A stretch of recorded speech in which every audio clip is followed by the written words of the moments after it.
with Aaron Cow. I throw balls far. You want good words? Data language. Talk real sports with a real man. Come after me! I'm a man! I'm 40! And now, here's the be-all, end-all, know-it-all of high school, college, and pro sports. Aaron Skinny Cow with the Skinny on Sports. We're talking about practice, man. I'm the MVP. Welcome to the Skinny on Sports. Right here on 98.1 FM, the Sports Animal. Glad to have you along for the next hour. We got all kinds of different things to talk about. One of which, we're going to hit a little Major League Baseball. Haven't done that much because not a lot of conclusions to be drawn early in the season. But you look up and you look at the standings, almost halfway through the Major League Baseball season. So, because we're nearing the half point, how do you feel about your Rangers? How do I feel about the Cubs? Who's been better than you thought? Who's been worse than you thought? Is Shohei Ohtani honestly building a case to be the GOAT with what he's doing? And how much longer does he have to maybe do both in order to really be considered for that? Is anybody beating the Dodgers by the time this is all said and done? Or are we going to see a three-peat for the first time in a long time since the Yankees at the turn of the century? College sports, new rules were adopted yesterday by the cabinet. What does that mean? What has changed? What about high school kids moving forward? I think it's interesting to think about the impact as far as high school recruiting. Because I've been on one side of this more than basically anybody else since the transfer portal has become such a huge part of team building and roster building. I don't know if I'm going to stay on that side with what we've seen here. Current players, there's some that could be affected by this. And with what we saw this week in the NBA draft, will these new rules maybe even incentivize guys to stay in school longer because of what the benefits of that money-wise, playing time-wise, and what sport could benefit the most by these new rules for eligibility in college athletics? We'll wrap up the draft and everything NBA with Oklahoma City finishing out their draft with Otega Oweh in the second round. What does this mean for the roster? Who's gone? We'll just kind of go through. I think there's a handful of names that may not be with the Thunder, and some of those might be pretty rough as far as the fans go and how much they've enjoyed having certain guys on the team. Austin Reaves signs the biggest deal ever for an undrafted player yesterday after the show to stay with the Lakers. What's that mean for LeBron and his future in L.A.? A mega trade just happened again. We had the Giannis trade before the draft, and then this morning, another huge, huge trade in the NBA with Charlotte and Minnesota. What's happened to free agency? You know, it's coming up next week. And for a long time in the NBA, that was a bigger date than maybe the draft was. Doesn't seem like that's been the case over the past few years. Why is that? And Jaylen Brown, will he start the season in Boston?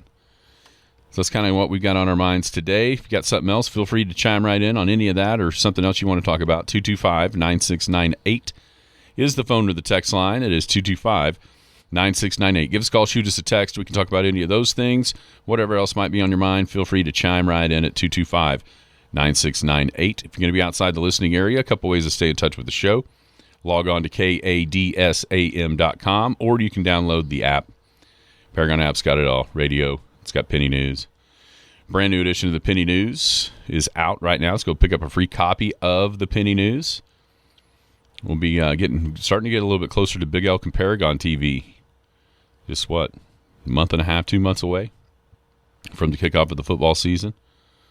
I haven't driven by the football field since a couple Sundays ago.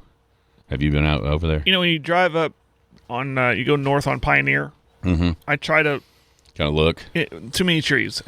You can't see, even if the original press box was there, I don't think you could see it because of the trees. I'm just going to have to go over there and drive closer. Yeah, but there are places. For instance, I go to Brahms and get my milk all the time there, and then you can see you can see it from the Brahms parking lot, like where it was. I haven't. I don't know. I don't know if they've started yet. I've heard July. I got a call about chairs. Okay, that's a start. All right. What kind of chairs? Well, you never sit. Yeah, that's true. It doesn't matter. You never sit. Well, part of that was because of our little bit more confined space. Sure. That we had, and that's not going to be the case anymore. But now it's. Are we going to be like more elevated, like what am I trying to say? Stools or? Thinking more like the OKC public schools. Oh yeah. I like that. I think it's going to be a little bit more like that. I like that. Armrests and whatnot. Cool. So I'm excited. I'm very excited about that. Exciting thing coming up. We could petition to have all our games at home now. That would be sweet. Not just for the home field advantage, but for our comfort. Yeah, I think we got a pretty decent set this year of road. Like, what do you mean? I mean, I think we'll be just fine. Oh, you mean like where we go? Where yeah. we go. That's It's sad. That's what it's come to for us. It's not like when I get a schedule. That's the first thing I look at. I'm looking at, okay, what's their press box like? Yes. I don't care about the team. What's the press box going to be like? What's our situation going to be like? I think we're in. I think it is too. I think we're in pretty good shape this year as far as the road games and the accommodations. I don't have it in front of me like Childress, right? Texas, which looks like a nice stadium. Douglas was fine. When we were there last time. One of the better ones we've been to in the OKC area, outside of like the southeast Spiegel. I think we're there. I think we're there. At Spiegel. That's a nice location. It's Clinton Weatherford's home, isn't it? Oh yeah, and Cash too. That's the one you really look at. Well, sorry, Cash, you're not going to enjoy our new press box. Payback's a coming. So we got that. That's on coming down the pike. Can't wait to see what that all looks like. Yeah, I'm looking forward to it. But that's you can watch Big Elk Paragon TV through the app once all the high school stuff gets rolling once again. And, of course, the Skinny on Sports podcast available anywhere where podcasts drop. How are you today, Jared Atha? I'm good. How are you? Oh, just looking forward to the golf tournament this weekend. Yeah, I'm looking forward to it as well. You accidentally sent me a certain list of players. There's a lot of recognizable names on there. I did. If you're not playing and you're wanting to watch some good golf, you've got multiple opportunities to watch really, really good golf this weekend at Elk City Golf and Country Club. If it were me, and I think it's easier to go out Friday and watch the horse race. Mm-hmm. It's individuals that'll be playing on teams on Saturday that'll play Friday night. I think it's an easier view to see a lot of guys, if that makes sense. Mm-hmm. You're not going to be able to see the whole field because you can't be in two places at once. Because half the field will tee off on number 1, half the field will tee off on number 10 at 4 o'clock on Friday afternoon.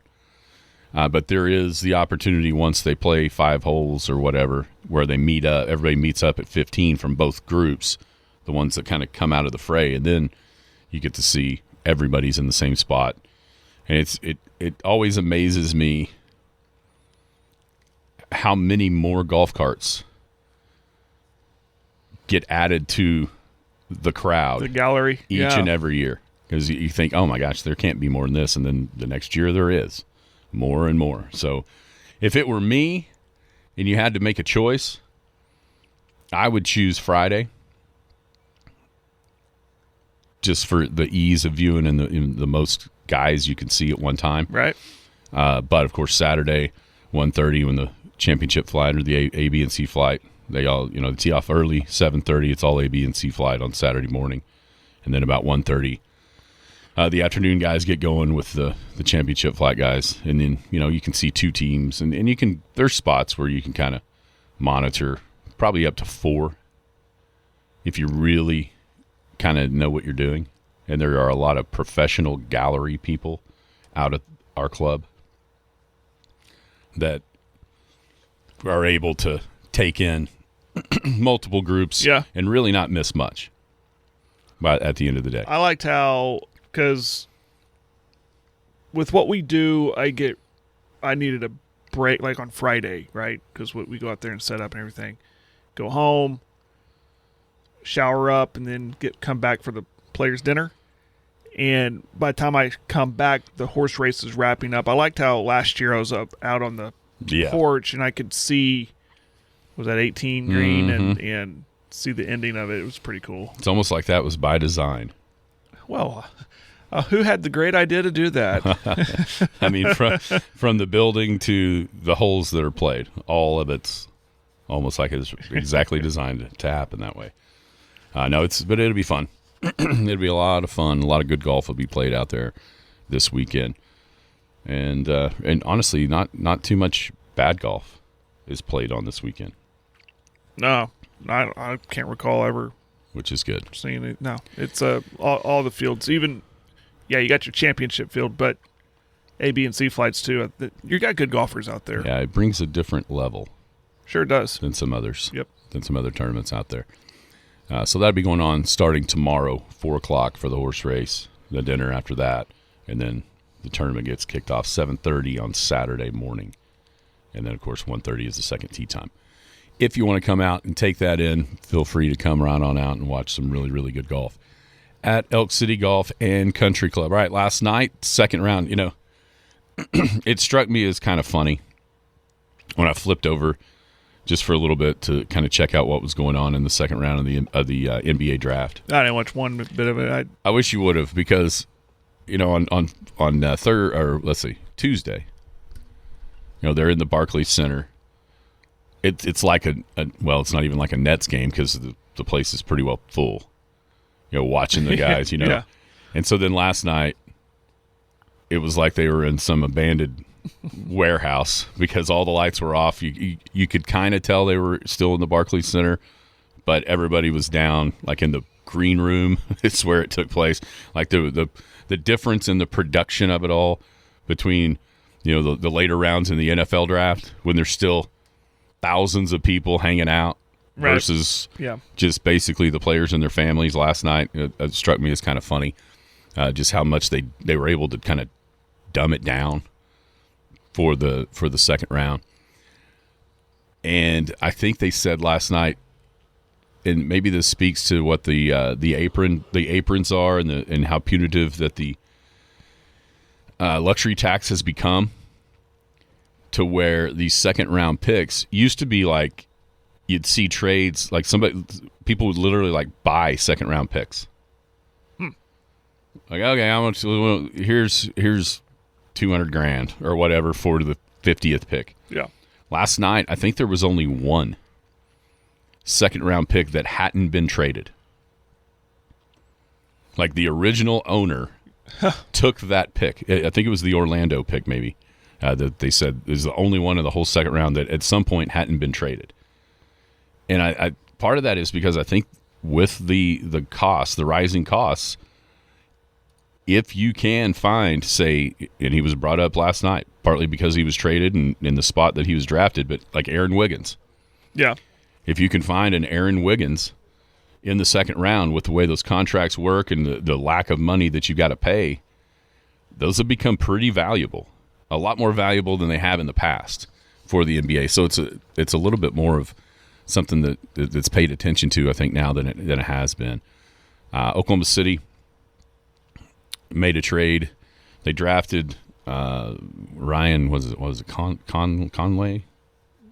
But they drafted him for Miami. Right. And then Miami drafted a very familiar name around these parts for sure, Otega Owe. Started at OU, ended up at Kentucky, and so he's going to be the second round pick for the Thunder.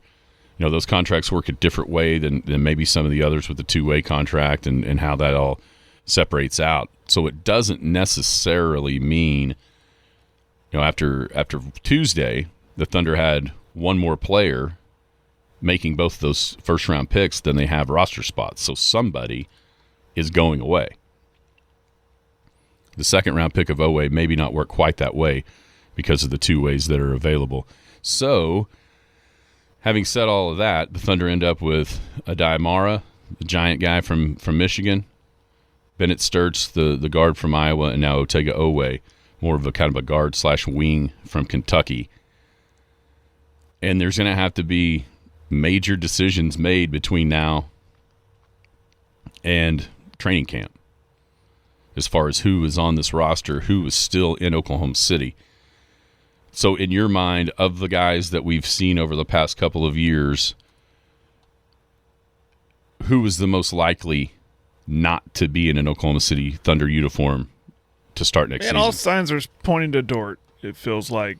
Even with, you don't know what Oweh is going to be, but they kept giving, it was seconds after he was drafted, they compared him to Dort on the broadcast, at least from what I heard. I didn't watch any of it, but just a recap from this morning. But it just is, I'm not saying he is the Dort replacement, but he's probably a guy that you want to do Dort things as far as the defense is concerned. So it feels like Lou Dort his time is coming to an end.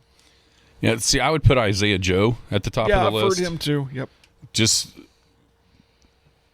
from the luxury of it, the guys like Joe and Wiggins, Kenrich Williams, those guys have been like really icing on the cake type guys to have that have the ability to actually go out and play in a playoff game and do some good, yet be your 10th, 11th, 12th guy. Mm-hmm. We talked about the Wiggins trade and how much real money that actually saved. When those guys signed those contracts a couple of summers ago, it was like, wow, what a bargain. Which is true as far as the cap goes and the production they give you. But now that these other, the big three contracts are kicking in with those getting off the rookie deals, their extensions starting to actually count against the cap. That $8 or $9 million that Aaron Wiggins signed for, the $10 or $11 million, him and Joe combined, whatever, that $18 to $19 million that they are taking up on the cap, now turns into $100 million of real, actual dollars because of the luxury tax that the Thunder find themselves in. And so then at that point, that's where these tough decisions for the organization, for the team themselves, because that's the one thing that universally is recognized by anybody that pays any attention to the NBA is how collegiate it feels in the Thunder locker room, how really close these guys actually are. It's not the fakeness of, Russ and KD like each other. Yeah, they really don't. These guys actually do, and it shows in their play. It shows the way that they support each other on and off the floor. And I think we learned lessons as fans, as a fan base. Almost, think about this. We're like 9 days away from the 10-year anniversary of the cupcake. And of Durant's decision. Of rock bottom. Yes. Yeah. Think about that. It doesn't even, in some ways, that feels like a lifetime ago. It really does. In other ways, it doesn't. It's one of those we all remember where we were when we got the news or saw the news. I can tell you right where I was. Like, not where, I can tell you right where I was. I was going because it was on July the 4th, 2016, and there was golf tournament, one-man mulligan golf tournament at Elk City Golf and Country Club. And I was going from number 6 green to number 7 tee box when the news broke. Like literally behind number 6 green, going to that tee box when the news broke that Kevin Durant was going to sign with the Golden State Warriors. It was July 4th. I'm going to tell you where I was at. I was at home. We had more or less a July 4th party on July 3rd that night, like a cookout and popping fireworks and stuff. So woke up that morning. The yard's a mess, full of fireworks that had been discharged. And got the news, and then my wife says, "Hey, we need to go outside and clean up the backyard." And I'm already in a bad mood. Oh, yeah. I might have had a few too many cold pops that night, so I'm not feeling too hot. It was a hot day. I mean, I'm mad. And so we're picking up, and my father-in-law had this burn barrel. Okay? So we're putting all this trash and stuff in this burn barrel. And you know what I had? A Kevin Durant full-size fathead sticker. I tore that sucker off the garage wall. Put it in the burn barrel. That was me coping with that news. Yeah. I didn't burn jerseys. I didn't have a Kevin Durant jersey. But I had that fathead sticker.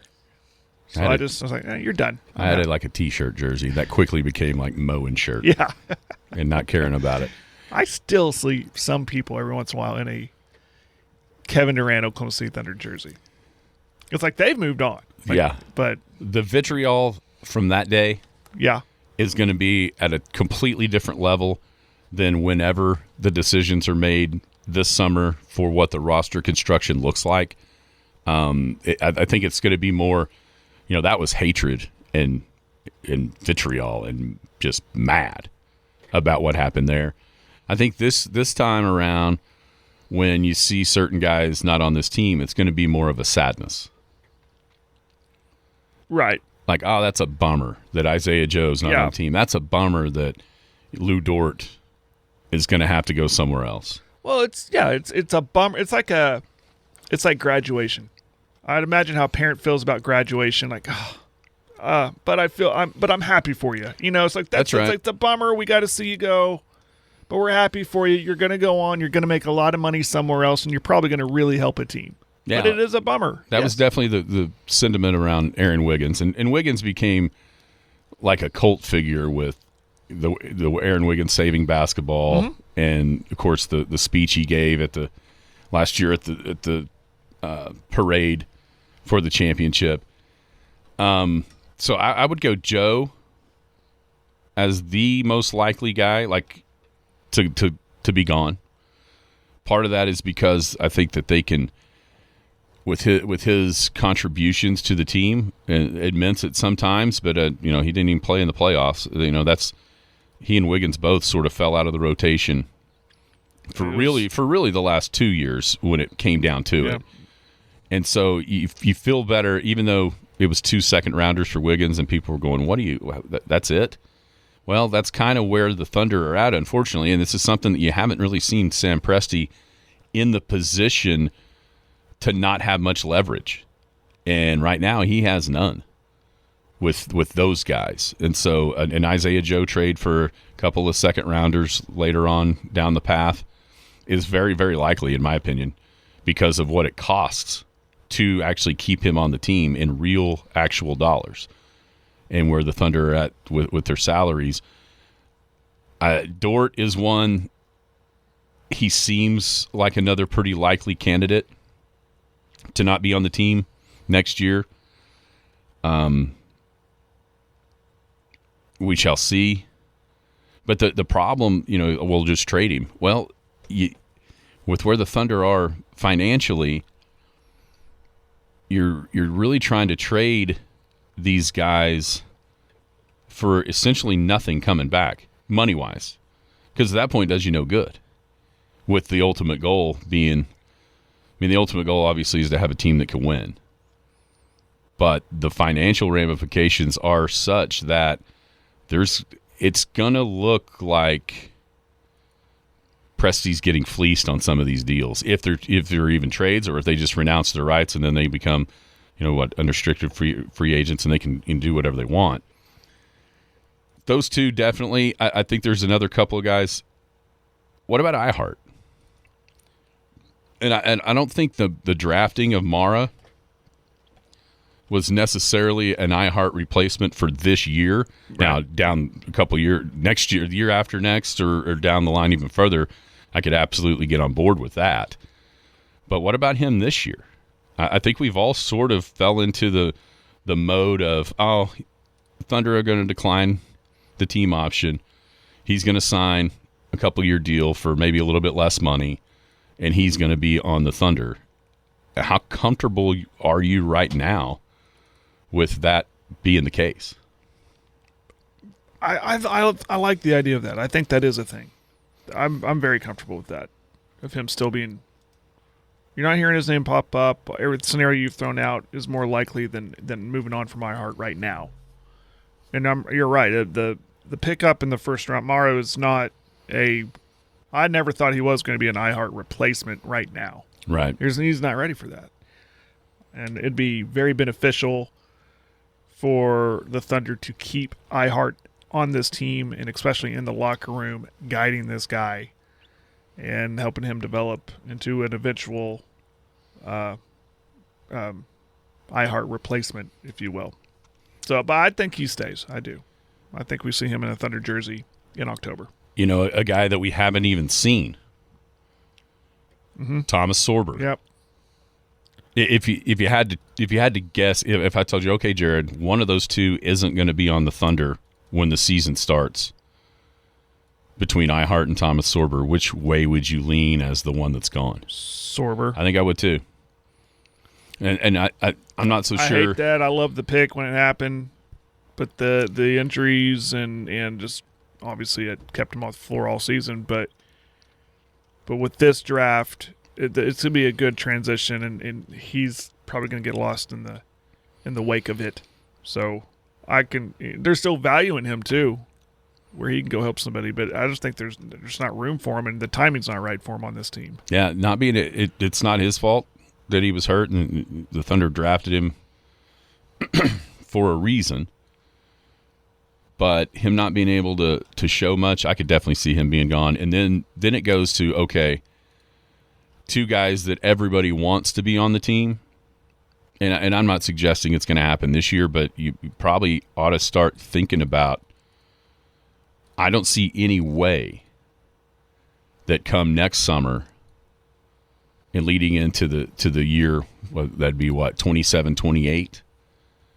I don't see any way financially that both A.J. Mitchell and Cason Wallace can be a part of this team. With how good they become and what it's going to cost to keep both of those guys, unfortunately, I just don't see it. Because Cason Wallace is the Dort replacement already. And that's going to command $25-30 million a year. And then Mitchell, with the way that he's, I mean, one of those two, and hopefully not both.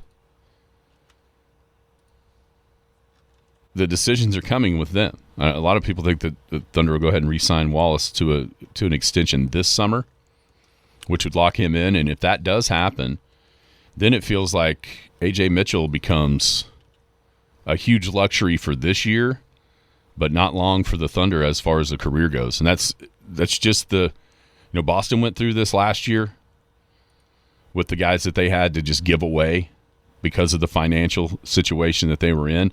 It was actually a decent time for them to do that because of Tatum's injury in the playoffs last year. And then all of a sudden Jaylen Brown became an MVP candidate, and Boston was way better in the regular season than anybody thought they had much of a chance to be with everything that they lost. But they also have been able to supplement their roster the way the Thunder have with their lower picks that turned out good. Peyton Pritchard right at the top of that list, and they love Hugo Gonzalez as a young guy. I mean, that's and what really kind of stinks about this for OKC and the teams that have built that way is you're going to be forced to make some of these moves in this current iteration of the CBA, and then it could all change right after you have to make them. You know, this last one, the Thunder, for the first time in their history, were in a good spot with the CBA changing. Mm-hmm. You know, back in the Harden trade was CBA, and then it changed, and you're like, dang, didn't have to do that if you knew what it was going to be a year from now. The Durant thing, that only happened because the CBA changed and they put all the money at once, and that allowed Golden State to have the room to be able to add Kevin Durant at once. And so it totally worked against the Thunder. This last one didn't. So that's some work in their favor, and then they were able to stockpile all of these draft picks and the talent that came from those picks. Now this one feels like, because it worked so well for them last time, then it changed. Now we're in this spot to where the Thunder they got too many good players with the actual money. And when I say actual money, their payroll itself is over $200 million. The tax that comes from that being that far over the cap, the luxury tax, it's almost a $500 million roster if it's constructed the same way it was last year with the same guys. I mean, the guys that own the Thunder have money. But do you have $250 million laying around just to write a check for the luxury tax? And I'm sure they budgeted for it, planning on what was coming when they saw the success of the Paul George trade, and then the picks that came from that with Chet and with, well, J-Dub from that, but then having Chet also. So I'm sure they've you know, the times that we went through watching the year and a half or two of tanking was saving money. But at the same time, it is still the smallest market in the NBA. They don't have the rights deals that, say, a Knicks would have, or Golden State, or any, you know, the big time huge market teams. And you could just sort of, with the way it's went, I can just sort of see, and these decisions have to be made to comply with what the CBA is right now. And then when it gets reworked in a couple of years, when that comes up, looking back and going, dang, we could have just held on one more year, then it all changed, and maybe the rules bounce back in the Thunder's way. So get ready. They've said this too. You're hearing, you know, getting the new stadium, the new arena, getting. I mean, but what I'm saying is, get ready. That should bring in more revenue. You would think more people want to go see the Thunder. Obviously, if they're winning, that helps. But seeing the new arena, you know, establishing themselves as a winning franchise in a new, crystal clear new building. But also get ready for higher ticket prices, too. I just think that's the nature of the beast of this, too. Because they got to find that money somewhere. Yep. The costs continue to rise with the better you are. And this is no point of smashing it down and rebuilding. That's not happening with the three guys that are mainstays. Right. It's going to be wild. I think you might see. Yeah, you said it best. This is something Sam hasn't dealt with, per se. You know, and like with success and having to being backed in a corner with nowhere to go. Right. We'll be back on this Boomtown Thursday. If you're hungry in Elk City, there's one place people keep coming back to. Boomtown Grill. Plenty of TVs, a great bar, and a dining room where the food is the real star. Boomtown's kitchen turns out hand-cut choice Angus steaks, burgers ground in-house every single day, and Boomtown's handcrafted pizza that just might be your new favorite in town. Tuesday night, enjoy chicken fried steak with mashed potatoes, peppered gravy, and a roll for just $4.99. Thursday wings are only 50 cents. Boomtown Grill, 2103 South Main in Elk City. Come hungry. The Skinny on Sports. Just a bit outside. Welcome back. It is a Boomtown Thursday on the Skinny on Sports, 98.1 FM, the Sports Animal, hanging out in studio. It is Thursday, Jared. It means 50-cent boneless chicken wing day at the Boomtown Grill, 2103 South Main. Hand-cut, hand-breaded, fried chicken wing goodness. Lots of different options for sauces. It's just, I mean, Boomtown Grill is the place to be on a Thursday. I'm just telling you right now. It's packed in there every single Thursday for the 50-cent boneless chicken wing special. It is your World Cup headquarters, with the U.S. playing tonight in a meaningless game, but still playing late night. I'm probably not staying up for that. Right. You already know what's happening. Win or lose, like whatever. Playing Bosnia, Herzegovina in the knockout round. You already know that. Right. So that's already set. Yeah. It's 99.9%. I'm not even sure what the 0.01% is to make that not happen. So you're telling me there's a chance? There's to be somebody else, but it's going to be Bosnia. I think that's it's the second, maybe next Thursday, Wednesday or Thursday of next week would be the knockout round, first knockout round match. It is not. It has to be. Man, with the World Cup in more or less America. I know Canada and Mexico, but America, they should have found a way to have a USA game on July 4th. Yeah. Like, okay, this is the scenario. If they get in the knockout round, let's let them play on the 4th of July. I agree. It's not going to happen, but I agree. I would have made I'm still going to make time on the 2nd to watch them, but, it would have been like, all right, get my hot dogs ready. Yeah. Hang the flag up. Let's go. Americans are playing soccer. But, honey, baseball's on July 4th. Nah. This is on once every 4 years. I'm watching this. Yeah, it is kind of weird that that's not going to happen.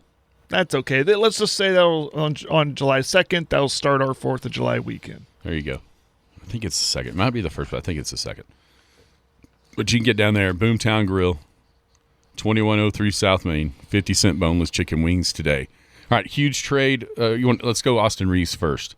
Yeah. Austin Reaves signs 4-year, $185 million extension to stay with the Los Angeles Lakers. A lot of discussion yesterday once this went down on the airwaves here about sort of where Austin Reaves has come from. It's sort of the storyline of Oklahoma athletics, at least right now. The improbable run of the baseball team.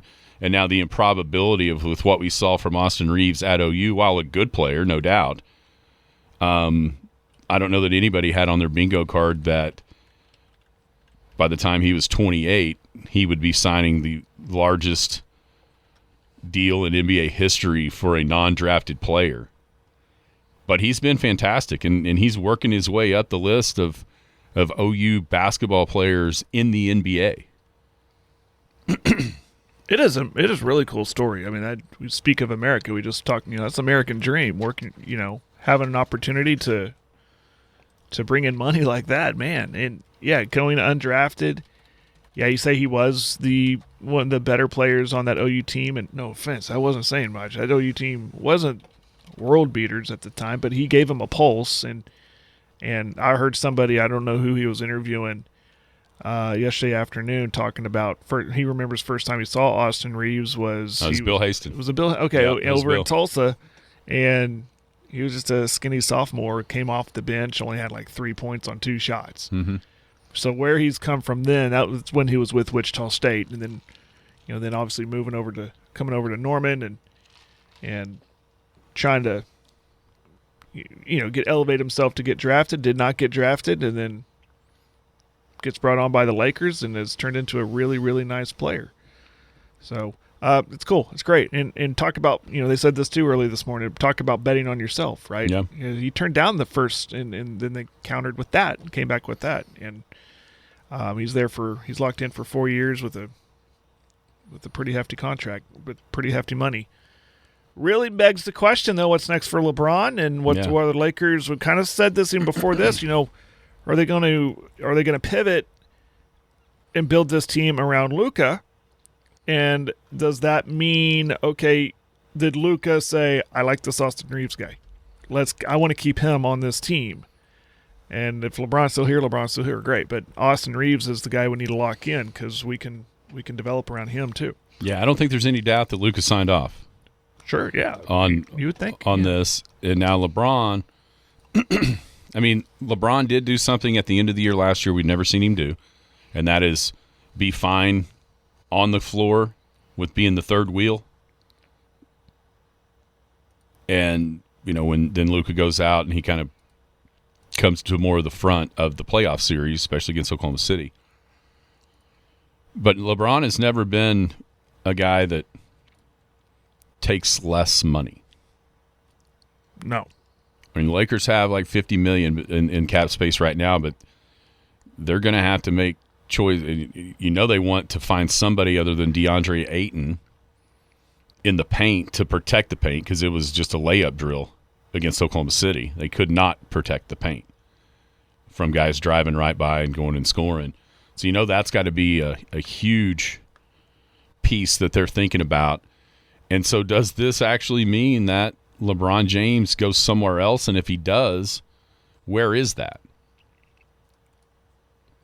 A lot of talk. And no one could have even 5 years ago, it would have been asinine to think that LeBron James and Steph Curry would play together. Yeah. But I think that's a place that if he's willing to want to try to win again, win one more, and also take way less money, I think that's an option. I think Miami, I wouldn't sleep on Miami now that they've got Giannis.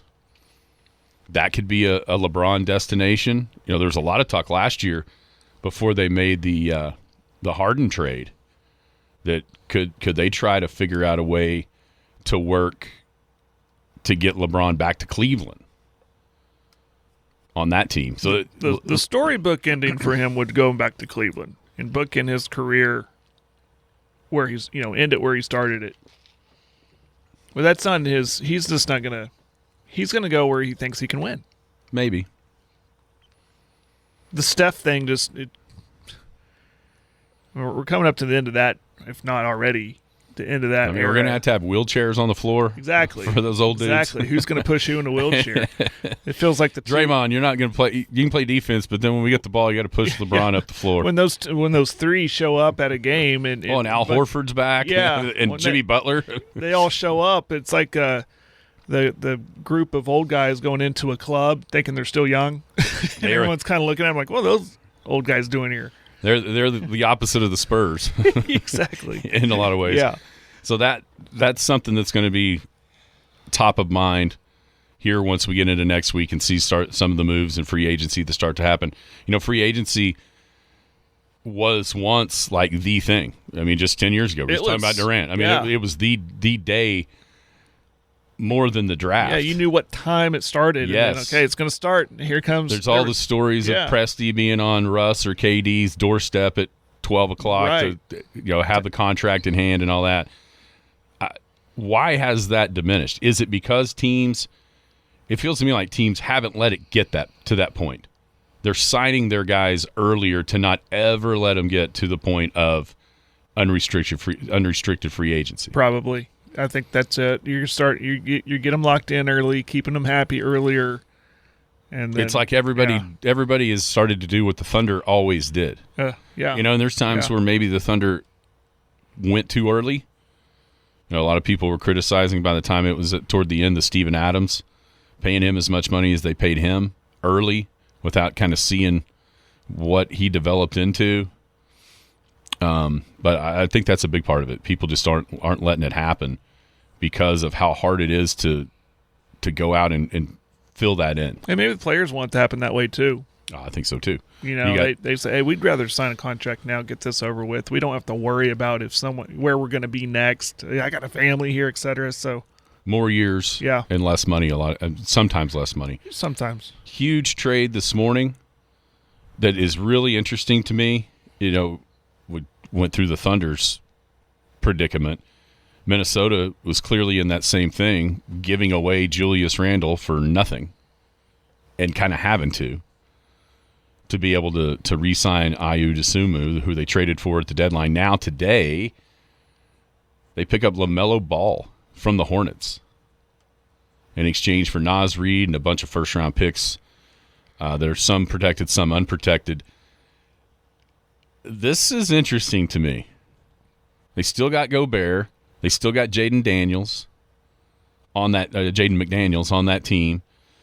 And now you have a guy in LaMelo Ball who has been about the most prolific taker and maker of threes over the last couple of years down in Charlotte. How much does this help them and help specifically Anthony Edwards feel like he's got – how many times did you watch? I mean, the Timberwolves made the Western Conference Finals 2 years in a row, but didn't it seem? It seemed to me like in the games where the other guys would have one good game, and they lit up the Thunder and they lit up the Dallas Mavericks the year before. But in the other games of those series, Anthony Edwards gets doubled. He has to move the ball, and then nobody was there to take and make big-time shots from the perimeter, especially for Minnesota. Now you double Anthony Edwards, and he's got LaMelo Ball sitting there, ready to either create or make a shot. This is pretty interesting to see kind of what the Timberwolves, how they kind of in midstream trying to change up a team and not go down the tubes, but stay not only relevant but as a contender they're trying in the Western Conference. Do it all like in the middle of the run. I had so many questions too when it came up. It's interesting, intriguing. On paper, on the court, it should work. Like as you said, I worry about the dynamics of the between Ball and Ant-Man. I was joking. I said they're going to get in a physical fight before All-Star break if it doesn't go well, because those guys are so just dynamic is the word I'll use. So we'll see. I hate to see them lose Naz Reid. I really liked him defensively. I think he's a really good player. So they kind of lose that on that side of the court. But offensively, it should produce a pretty potent offense. But we'll see if it gels well. On the other side, Charlotte, man, they were right there. I mean, they took that. This season. We talk about steps a lot. Like this coming season, look like they're going to take that next step. Be a playoff team, not a play-in team. I don't know if this is a step back or a lateral move for them. Mentioned Naz Reid. He's a good addition, but you gave up some scoring, but man, he got a haul, and maybe they're just setting themselves up and looking at this like, well, look what the Thunder did. They gave up a guy, and look what they got, and look what it got them. So maybe they didn't get an SGA type player in return, but they got a plethora of picks. So maybe they're just looking to stay relevant in a sense for the future and not just for next year. So I was kind of shocked that they made the move. And I'll go back to Minnesota, that Ant-Man, he's been needing that help. And there's been word that he's been voicing his frustrations not getting that help, that he say something to him, get me help or I'm going to get out of here. He was the next one, right? Right. He was the next one that you could see at sometime in the middle of this year getting frustrated with the guys that aren't there. I'm sure Karl Anthony Towns getting traded off of his team and then going and winning a title, that probably didn't help Ant-Man's, at least his thoughts about what was going on. So I think that's true. I think also if you're Charlotte, you got Brandon Miller, you've got Con Knipple. Obviously, those guys are on their rookie deals right now. But here in a couple, everyone's having to prepare financially for a couple years down the road constantly when their good players are making money. And how that's why I think the second round draft picks have become so much more valuable. If you can hit on one of those, it's like gold. Mm-hmm. And when you're going to have a couple of guys making bukus and bukus of money, how do you fill out the roster? That's why the super team era is pretty well dead unless you home grow it. Right. Like what we've seen with Oklahoma City, what the Knicks, in a way, what San Antonio's got going on too. These are all like the windows seem wide open, even here in Oklahoma City.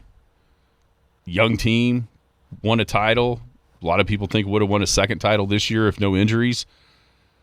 But it can close so much faster now because of the financial considerations of what you're paying in real money, not just the second apron is a huge detriment, no doubt about that.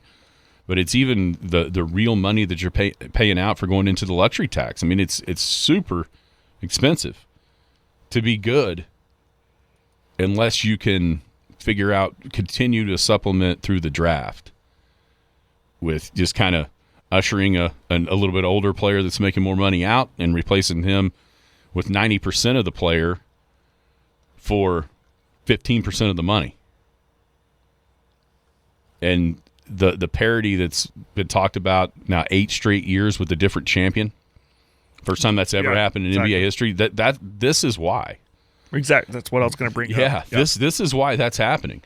Because teams aren't able to stay together very long. Cores maybe, but everything else that fills out the teams is becoming so much more important than it really almost ever has been in the NBA. It's always been a star-driven league. Who's got the stars? They're going to win. That's not necessarily as much of the way it is now as it always has been. And the NBA they've, whether or not they meant to do it or not, they've gotten themselves into way more of an NFL model of parity than they ever have before. And I've always said I like parity. I have zero problem with parity. We'll just see if it works. I mean, the league's ratings were high, but a lot of the reasons why the league's ratings have always been high because they've always had either everybody loved Jordan or everybody was rooting against LeBron, or you had Kobe and Shaq, all those different ones throughout the years. Mm-hmm. Star power has always kind of been the way of the world in the NBA, and it still is that to a certain level, but not near to the level that than you're used to growing up. Yeah, yep. LaMelo Ball. I mean, you want to talk about, if you thought people were mad at the Thunder draft on Twitter, they're way more mad at Charlotte for taking away a fun part of a really fun team. Yeah. I don't know. We'll have to, once everything's done, then we can kind of get a lay of the land in the West. I mean, we have no idea what Houston's going to be. We have no idea what the Lakers are going to be. Yeah. Well, it'll be a week or two before we have any idea there. If you're hungry in Elk City, there's one place people keep coming back to. Boomtown Grill. Plenty of TVs, a great bar, and a dining room where the food is the real star. Boomtown's kitchen turns out hand-cut choice Angus steaks, burgers ground in-house every single day, and Boomtown's handcrafted pizza that just might be your new favorite in town. Tuesday night, enjoy chicken fried steak with mashed potatoes, peppered gravy, and a roll for just $4.99. Thursday wings are only 50 cents. Boomtown Grill, 2103 South Main in Elk City. Come hungry. The Skinny on Sports. Welcome back. Wrapping up a Boomtown Thursday right here on the Skinny on Sports, 98.1 FM, the Sports Animal. 50-cent boneless wings today at the Boomtown Grill, 2103 South Main. Lots of great combinations there. Lots of great other stuff if you don't want the wings. But, man, they're hand-breaded, hand-cut, fried to perfection down there at the Boomtown Grill. Well, let's skip the college stuff. We'll leave that for Scott tomorrow, with the changes in the eligibility, what that can mean. Yeah. Let's go to the Major League Baseball. Nearing the halfway point, just like one series away, like a weekend series away from everybody basically being halfway through as far as the Major League Baseball season goes. More of a chance to actually sort of to draw some sort of conclusions after you've seen half the season. How do you feel about where your Texas Rangers are situated, at least so far? Well, I mean, you got to feel good about it when you think about they're not winning. They're 4 games below 500, and they're just dealing with these injuries. Seager's out, and still dealing with a concussion, and trying to get Langford back, and just some name players to get back on that team, which can be good, but. So with that being said, I mean, the West isn't that great. The leading team, Seattle, up a game, or 2.5 games, only 1 game above 500. So it's still there for the taking for anybody. Not named the Angels. The Angels, I think, are still doing what the Angels do. But so you got to feel good about it if the Rangers can get healthy and they have an opportunity to maybe take the West or even get in via wild card, and then you never know what can happen. So I'm kind of like 50-50 on how I feel about them right now. Because, you want to see them win more. And then when you look at the standings, you would think, they lose like 2 out of 3, 3 out of 5, and, that's just going to tank you. And they're like, they're only 2.5 games back. 1 out of the wild card right now. And why are they losing? Because they're not healthy. And you got to think, as you mentioned, we get closer to the midway point, closer to All-Star break. Maybe they can get healthy and make a run with it. I don't think drastic trades are needed. There's been talk of moving Seager even, but so I'm kind of like, I wish they'd win more, but I understand why they're not, and they're still right there in the mix of things in the AL West. How do you feel about your Cubs? It's a roller coaster ride, man. It's either win 10 or lose 10 in a row. Now they've won 7 out of the last 10. 6 above 500, would be the last wild card team in the NL right now. And with the devastation injury-wise to the pitching staff, it hasn't gone smoothly for my first year as a Cubs fan. Will just says this is the way it always is, so just get used to it. I think what's interesting to me, if you look at run differential in the two leagues, the American and the National League, American League only has 3 teams with a plus run differential. And the Rays are +2 and Seattle's +8. Otherwise, everybody else in the entirety of the American League outside of the Yankees, who are +113, are negative in run difference. That seems pretty crazy to me that the whole American League would be like that. And then when you look at the National League, it's half of the teams are in the plus, and really only Miami and Washington are barely plus. Everybody else is at least +20, if not in the 30s, or even plus over 100 with the Dodgers and the Brewers. So, yeah, it's just a matter of it's the same thing. I mean, pitching staff being healthy and some guys getting going. But I think overall, with how topsy-turvy it's been for the Cubs so far this year, they're on an uptick right now at least with winning 3 in a row and 7 out of the last 10. So I think they'll be in the mix to be a wild card team. Probably not going to win the division because Milwaukee is just, man, they're amazing with what they're able to do to continue to win. Who's either better or worse than you thought they would be? I think I put 2 on that list. Where were you? Okay, well, so better than I thought. We got to say the White Sox. Yeah, no doubt about that. Leading their division by 4.5 games, tied for the top with Cleveland, but still, it's the White Sox who last 3-4 seasons were just historically bad, and there they are, leading the Central. So that's got to be who's been worse than I thought they'd be. Also I'd throw in the Cardinals being better than I thought they'd be. They're still in that young rebuild mode, but they're kind of ahead of schedule.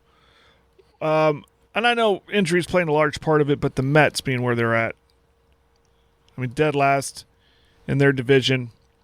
Where are they at? Where did I see them? 14.5 games back. There's no hope for them. And I know Juan Soto being out doesn't help you. Well, he's day to day now. Yeah, so he's played a little. Played a little bit, but they got Marcus Semien, Alvarez. I'm looking at their lineup right now. That was a team I think there's more expectation for, especially when they got Soto. It just hasn't delivered yet. But this is kind of shocking to me. I think it's easy to say the Braves and the Rays are better than anybody thought. Not me. You got to quit overlooking the Rays. Every year they're going to be right there. They'll have one stinker out of about 3 or 4. Yeah. And then you really forget about them. You forget about them every year. Yeah. But then they'll have one really bad year, and then they're completely. What's amazing to me about the Rays, 27-12 at home, which is the best record in Major League Baseball, and they have no home field advantage. Yeah, that's right. You know what I mean? They don't have an advantage, but when they're playing the games, but they win them. They got off to a really, really hot start. They come back to earth just a little bit, but still only 3 games back, 2 in the loss column from the Yankees. They're an amazing story. St. Louis for sure is better than a little bit ahead of schedule. I think that's a definite. Teams that are worse, Mets for sure is on that list. I think Kansas City, people had some hopes for Kansas City, and it hasn't happened. Yeah. And I'll say Seattle. Yeah, they're winning the West, but if you'd have told me going into the year that 80 games in, second place would be 4 games under 500, I'd have told you the Mariners might have a double-digit game lead. And they started super slow. They've got it together a little bit more, but they still haven't taken off like I thought they would. I tagged them, if you remember, at the beginning of the season. We're kind of previewing this season. I kind of put the Orioles tag on them, meaning 2 years ago, Orioles were a really, really good team. Or was that 3 years ago? And they haven't been since. The last year, Seattle was a really, really good team, and I kind of felt there's some regression coming. I just thought their pitching would be so good, and it just kind of still a lot of time, though. They could pull away, and then all of a sudden they're up by 10-plus games. And, their pitching has been better than their hitting. The second least amount of runs allowed to only the Yankees in the American League. So it hadn't quite come together yet for them, which I think it will. There's teams with bigger leads, but I feel as comfortable about Seattle winning the American League West as I do anybody else, just because they haven't kind of hit their stride yet. Yeah. Boston. People had some hopes for Boston. They're 14. Them and the Mets are very similar in the seasons they've had. How close are we, or how big a case is Shohei Ohtani building to actually be the best baseball player of all time? I don't even know if he needs to make a case anymore. His case is made. I think it's just a matter of. I think we're just seeing it. We're witnessing how much he can build to it to actually get there. Add to it. Yeah. What else does he need to do? I mean, I don't think if he was done tonight and never played again, I don't know if I could tell you that he's the best baseball player of all time. But if you give him another couple of years on the mound and then all he does is hit after that for another decade or half a decade or whatever, I agree. His case is being made.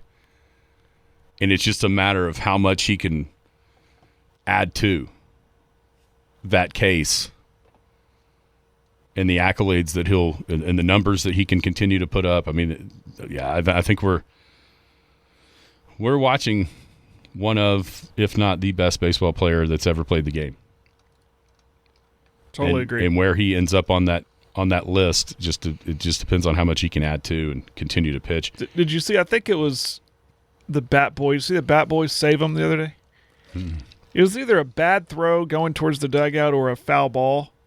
And, I mean, it had Ohtani's name written all over it, like going into the dugout, nailing him. And the Bat Boy, which is clearly a man, just reaches up bare hand palms the ball. And they joke like, protect that man at all costs. Protect Ohtani. They're doing everything they can. Absolutely. Can anybody beat them when it's all said and done? Yeah, they're beatable. But in a 7-game series, no. In a series, no. I think that's right. No, print the shirts. In a lot of ways, the Blue Jays had a great chance to do it last year, and didn't get it done. But man, it's just hard with what they've got on the mound. The guys they can throw at. It's not just Ohtani. Oh no, about this they can hit, team. but the pitching is ridiculous. Yeah, the depth and the quality. That's what allows him to be so good, is he can get help anywhere. Mm-hmm. And being in that rotation and still getting solid production out of the rotation, not just from him. That takes a lot of pressure off him just to do what he does best. And he's been better on the mound throughout most of the season so far than at the plate. He's picked it up from a slow start at the plate at least, but still he's not putting up the gigantic offensive numbers that we have seen the last few years, but on the mound he's been crazy good. Yep. Crazy good. All right. Well, baseball. Enjoy it while it lasts, because next season we might not see. Maybe it. Yeah, that may be the downfall of Ohtani's GOAT conversation, is missing a year or two because they're not playing. Or they put in some new rules where it kind of break up what I just said, break up the team. Everybody have a great Boomtown Thursday, 50-cent boneless chicken wings. You've been listening to the Skinny on Sports podcast with Aaron Cow. Be sure to hit that subscribe button to get alerts of when the latest podcast is available. Thanks for listening.